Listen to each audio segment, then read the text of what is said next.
யூதாஸின் வாழ்க்கை நமக்கு 10 விஷயங்களை போதிக்கிறது. 1. இயேசுவின் போதனைகளை கேட்பதோ அற்புதங்களை பார்ப்பதோ ஒரு மனிதனை நல்லவனாய் மாற்றாது.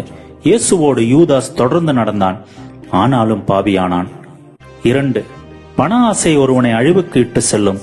யூதாஸ் 30 வெள்ளிக்காசுக்கு ஆசைப்பட்டான், அழியாத விண்ணக வாழ்வை இழந்தான். 3. இயேசுவால் அழைக்கப்பட்டவர்கள் எல்லோரும் மீட்படைவதில்லை. இயேசு யூதாஸை அழைத்தார், யூதாஸோ வாய்ப்பை இழந்தான். 4. பணி செய்பவர்களின் கூட்டத்தில் இருப்பதால் மீட்பு வராது.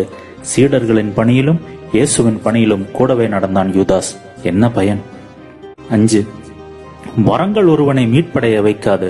திருமுழுக்கு அளிக்க, பேயோட்ட, நோய்களை குணமாக்க என அனைத்து அதிகாரங்களையும் யூதாசுக்கும் கொடுத்தார் இயேசு.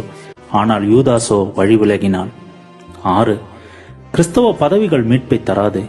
சீடர்களிலேயே நிர்வாகத் திறமையுடைய யூதாஸ் பொருளாளராயிருந்தார், அது அவரை காப்பாற்றவில்லை. 7. இதயத்தால் நெருங்காவிடில் பயனில்லை. இயேசுவுக்கு நெருக்கமாயிருந்தாலும் இதயத்தால் தொலைவில் இருந்தான் யூதாஸ். இயேசுவோடு பந்தி அமர்ந்தான், ஒரே பாத்திரத்தில் கை போட்டு சாப்பிட்டான், ஆனாலும் செடியில் கிளையாய் இணையவில்லை. 8. எச்சரிக்கைகளை உதாசீனப்படுத்தினால் மீட்பு வராது.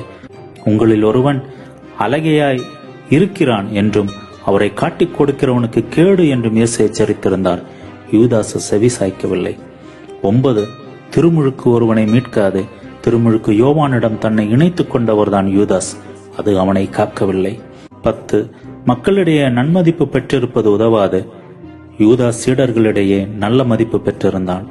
சீடர்கள் யாரும் அவனை சந்தேகப்படாத அளவுக்கு அவர்களிடம் நற்சான்றிதழ் பெற்றிருந்தான். விண்ணக வாழ்வை இழந்தான். இந்த 10 சிந்தனைகளையும் மனதில் கொள்வோம். தூய வாழ்க்கை வாழ முடிவெடுப்போம்.